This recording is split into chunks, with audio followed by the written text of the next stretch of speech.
లోక్ సభ సమావేశాలను ప్రత్యక్ష ప్రసారం ద్వారా చూద్దాం. And ironically, Prime Minister Modi has said to the youth of Kashmir, they must choose between tourism and terrorism. With all the unemployment in Kashmir that has been mentioned already, the truth is tourism could have absorbed some of the young people. They have doubled the rate of unemployment of the rest of India, 24.6%. Now, what I want to say to you is, instead, we all know that though tourism, when it goes up, unemployment goes down, what is going to happen today is that you have actually thrown out the tourists from Jammu and Kashmir. So advisories are back in foreign countries, tourists are out, shikara operators are out of business, handicraft makers and carpet weavers are broke, and the Amarnath Yatra has been rudely interrupted. But even so, sir, our fellow citizens, what conditions are they living in? We are proud to say Kashmiris are our fellow citizens. But I ask you, sir, look at a place where stores are closed, petrol pumps are closed. There is a shortage of fuel and essential supplies are beginning to run out. There's no communications available. People can't even watch television unless they have a satellite link, which very few rich ones have. Nearly 7 to 8 million citizens of our country are living in a near total blackout. Isn't this a betrayal of Vajpayeeji's famous formula of Insaniyat, Jumhuriyat and Kashmiriyat? Let me ask you, sir, when will Achhe Din come for the people of Kashmir? Oh, yes, yes. When they're locked up behind their own homes. Sir, the fact is that a state, let me talk, Minister Saab, a state that was gently prospering, that despite the troubles, Kashmir's gross state domestic product was better than 12 other states and union territories in our country. That state has been given an economic setback in the name of your reform and progress. In the name of unity, you are promoting division. And in the name of prosperity, you are promoting poverty in Kashmir. I feel this is a very sad situation. Now let's look at the medium-term consequences that are going to follow. Obviously, security, sir. The Home Minister has to be concerned about this, because by locking up the democratic parties and their leaders, you are opening up a space for undemocratic forces. You claim that we were winning the battle against terrorism, and perhaps we were, but now we're giving a fresh lease of life to the terrorists. And must say, we are facing a situation in which they can cite a new injustice for them to fight. You have made the mainstream pro-India parties irrelevant and powerless to stop extremism. That is the legacy that this decision is going to give our country. You may drive more misguided young Kashmiris to join the militants than ever before. And our brave Jawans will be even more in harm's way and in danger as a result of this action. And when the Americans complete their withdrawal from Afghanistan and the Taliban, of course, their victory is complete, there will be a lot of idle Mujahideen and ISIS and Al-Qaeda ready to join Pakistan's efforts to attack our country. You have given them more excuses to seek help and money for their nefarious work. And, of course, we know what's happening to our federalism. Everyone has said this, I will be brief on that the various states in the northeast, as well as for that matter Himachal, have very similar restrictions under Article 371. If all it takes is for this government to declare President's rule and use their majority in this parliament to make decisions for the legislatures of those states, are any of them safe? What has happened to our nation's respect for federalism, for minority rights? Can any Indian anywhere take his constitutional protections for granted? Sir, I need a few more minutes, sir. Just a couple more minutes. The international implications are very serious for our country. So with this action, we have thrown out 70 years of assurances to the international community and the UN. Pakistan has already taken the issue to the UN, sir, and is speaking to its foreign friends, and the UN has issued a statement calling for restraint. Is this not embarrassing for our nation? In the process, sir, we've also jeopardized, frankly, our claims to POK, because that rested on the question of the accession of the whole state. And thanks to this decision, the whole state no longer exists. Our diplomats posted in Muslim countries have been given an impossible job, because we know that Pakistan has already come knocking on the doors of these countries for support. Sir, the government is in a habit of portraying opposition to its initiatives as anti-national. So there is no need to teach the Congress party about nationalism. We are the original party of nationalism, sir. So we have fought for values that were forged in the crucible of the freedom struggle, sir. And the fact is that the inclusiveness of India came from the inclusiveness of the freedom struggle, when Hindus, Muslims, Christians, Sikhs, Parsis, everyone came together, when Keralites and Kashmiris fought together for our freedom. Sir, this diversity has been an asset of ours. We must come together as a nation and stand up unitedly for these values that animated our freedom struggle. We are a great country, sir. We are a large-hearted country. Let us not be petty in dishonoring the carefully crafted arrangements that enshrine the state's accession to India. We used to be saying with pride that a Muslim-majority state is part of India despite partition. We have lost that, sir. We in the Congress Party stand in unequivocal solidarity with the people of Kashmir, with the Constitution of India, and with the spirit of Indian democracy, which is today in tatters. The people of Kashmir are looking to us to prove that they really matter to us and to this Parliament. Sir, I do want to say you had promised me some extra time, and the chairman who's sitting there, to respond to the... Right, thank you, sir.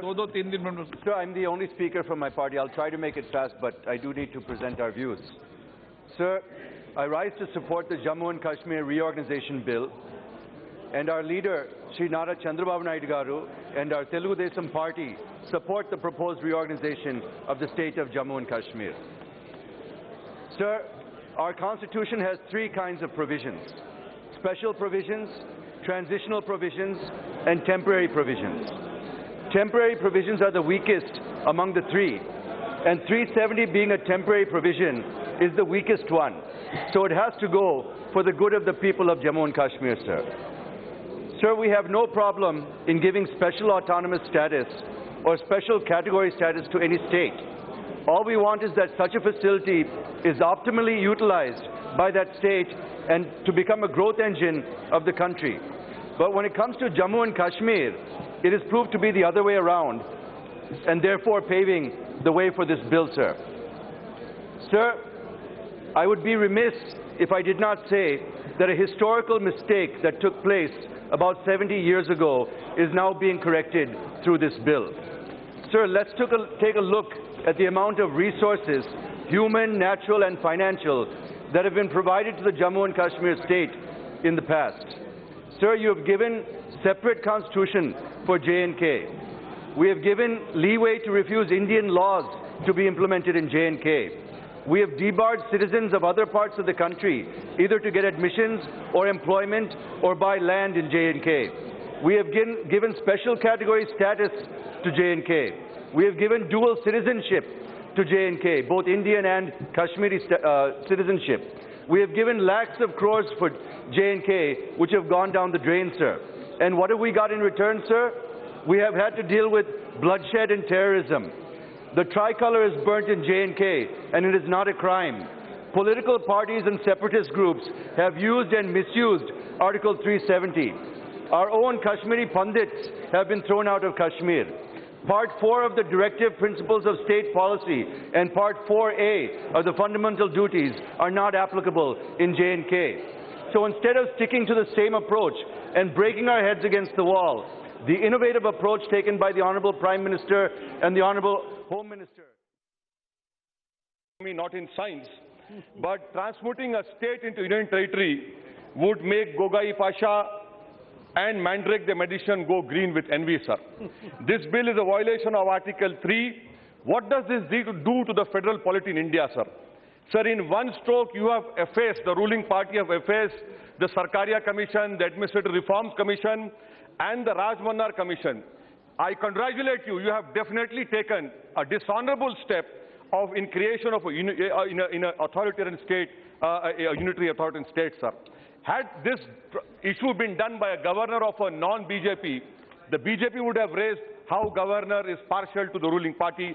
But now when the governor is working on the diktats of the government, the BJP is quiet, sir. Sir, you have ruled on Article 35 and a challenge is presently pending in Supreme Court. And I trust that the constitutional bench of the Supreme Court will take up this gauntlet thrown by this government. I want to know from the government, sir, are you planning to implant people as the Israelis? Are you trying to imitate the Chinese? Or are you trying to create a Bantu stance as in apartheid South Africa. Sir, the Honorable Home Minister says it was a temporary provision. Sir, I cannot use the flowery language of Manish Tiwari and say, talk about an erotic thriller. But I will definitely say that I hope that the Honorable Home Minister will read erudite judgment of Justice Nariman in SBI versus Santosh Gupta, Supreme Court judgment in SBI Zafarullah, which these two Supreme Court judgments have more wisdom than the Honorable Home Minister. And in that judgment, the Supreme Court said, Mr. Honorable Minister, that the Article 370 is not temporary, it is a special status. Sir, BJP has picked up this tactic from the Nazi manual. What is it called in Nazis? It is called tactic of legality, to subvert constitutional principles and values, sir. Sir, the Jammu Kashmir people from last 90 years have been fighting for democratic rights. I want to know from the Honorable Home Minister, we have used military in Northeast. Why? Because the Northeast people said, we are fighting for our dignity. We have used military force. But despite that, this government, despite the Nagas not laying down arms, you are still talking with them. Why? And the Nagas are saying, give us oil and gas. You are ready for that? This will have a grave implication on the solving of the Naga problem. And I want to know from the Honorable Home Minister, sir, he assumes to be a man with iron fist. But may I remind him that the first Iron Man in the whole democratic or undemocratic world was called Bismarck, the Iron Chancellor. Even Bismarck said that the iron fist must be used by a velvet. And the velvet was Article 370, which you have made it a hollow. And that is why I have to say, sir, that this government has proved that you are neophytes when it comes to statecraft. You have refused to understand where myth ends and where history begins. And I'm forced to say, sir, I'm concluding, I'm forced to say, sir, that the English proverb, for they sow the wind and they shall reap the whirlwind. Sir, I want to know when Asaduddin Owaisi can go and buy agriculture property in Himachal Pradesh. I want to know when Asaduddin Owaisi can go to Arunachal Pradesh and Lakshadweep without a permit. I am sure, despite my opposition to all these constitutional arrangements, because I believe more in plurality and diversity, you are going to hand over all these Northeast to the corporate world because you believe in all these issues, sir. Sir, I want to end by talking about how, demographic change. What is there, sir? NRC, CAB? Why don't you release all those Kashmiris? Sir, your MPs are saying this is Diwali. Why can't you leave the whole Kashmiri people? Let them come out. Let them also celebrate. They cannot even use a cell phone. They cannot even go out. What are you talking about? You have created Srinagar as some sort of a West Bank. That is unfortunate, sir. That is why I demand that the government release all prisoners, take away the curfew, and ensure that communications are started. Last point, sir. What will happen on Eid? Eid is on Monday. Are you assuming that the Kashmiris should, instead of sacrificing lamb, they should sacrifice themselves? If you want that, I'm sure they'll do that. They have been doing that. And I conclude, sir. I conclude by what an erudite scholar wrote today in an article. He said BJP thinks that it is going to Indianize Kashmir, but instead what we will see is potential Kashmirization of India. You are doing a great disservice. Sir, there will be issues between Dogras and Punjabis in Jammu. There will be issues with Dalits also. There will be, and you mark my words, sir, there will be demand from Hindus of Jammu. Sir, I'm concluding, please, sir. There will be demand from Hindus of Jammu that why do we live in those two, Pir Panjal and Senab Valley with Muslims? There will be migration, you mark my words, from Muslims of Kargil. You are underestimating. That is why, sir, I oppose this bill because this government is doing a disservice to Sardar Patel and Nehru. Thank you, sir. Sir, आज बहुत ऐतिहासिक दिन है, आपका mood भी अच्छा है, तो 1-2 मिनट एक्स्ट्रा दे देना साहब। सबसे पहले तो आज इस ऐतिहासिक दिन के लिए पिछले 6 दशक से भी ज्यादा समय से हिंदुस्तान का प्रत्येक तबका इस धारा 370 को और 35A को तोड़ने की डिमांड कर रहा था।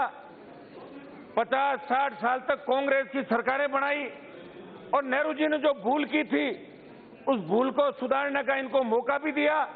लेकिन मैं बधाई देता हूं गृह मंत्री जी को और माननीय प्रधानमंत्री जी को, और हमें तो खुद को इतनी उम्मीद नहीं थी कि इतनी जल्दी 370 हटेगी। मैंने सोचा दिवाली तो आएगी 370 हटने में, लेकिन आप तो पहले ही सत्र के अंदर, और अध्यक्ष जी आपको भी बधाई, कितना लंबा सत्र चला, पक्ष विपक्ष कई बार आमने सामने भी हुए, लेकिन आपने सबको साथ लेके सट को सरदार पटेल ने हैंडल किया, कोई समस्या नहीं है। एक को नेहरू जी ने समझ किया, आज तक समस्या है जिसको प्रधानमंत्री मोदी जी हैंडल करके खत्म कर रहे हैं। और सर, जो बात हमारी बहन ने कहा था सर, ये बताएं, सरदार पटेल मरे 1950 में, उनको आपने 1991 में दिया भारत रत्न, बीच में आपने नेहरू जी को दिया, राजेंद्र बाबू को दिया, शास्त्री जी को दिया, इंदिरा जी को दिया, राजीव गांधी को दिया, वीवी गिरी को दिया, हमें कोई आपत्ति नहीं है। सरदार पटेल ऐसे महान देशभक्त को आपकी सरकार ने भारत रत्न क्यों नहीं दिया? और सर, एक मिनट, 91 में कौन थे प्रधानमंत्री? परिवार के बाहर।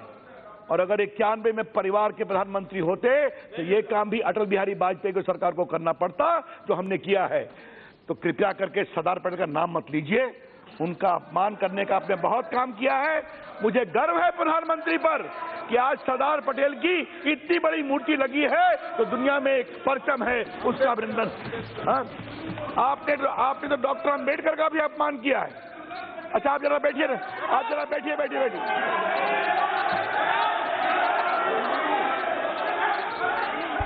सर, इसीलिए सर मैं इस बिल का पूरा समर्थन करता हूं। और सर, ये कहा जा रहा है कि आपने कश्मीर के विधानसभा ने नहीं लिया। 356 में साफ लिखा हुआ है parliament has got full power. और जब पार्लियामेंट में कश्मीर के लोग बैठे हुए हैं, पूरी चर्चा हो रही है, तो इसका कोई आधार नहीं है। ये पूर्णतः वैधानिक है, देश हित में है, और हम लोग सब लोग समर्थन करें, यही अपील है। बहुत बहुत धन्यवाद। Prahlad Joshi ji. Sir, I request you to extend the time of the House till this bill is completed, and also I request you, sir, as per the schedule we are supposed to adjourn Synod tomorrow. I request you to, since most of the 99% of the business is over, I request you to adjourn Synod today, sir. माननीय गृह मंत्री जी।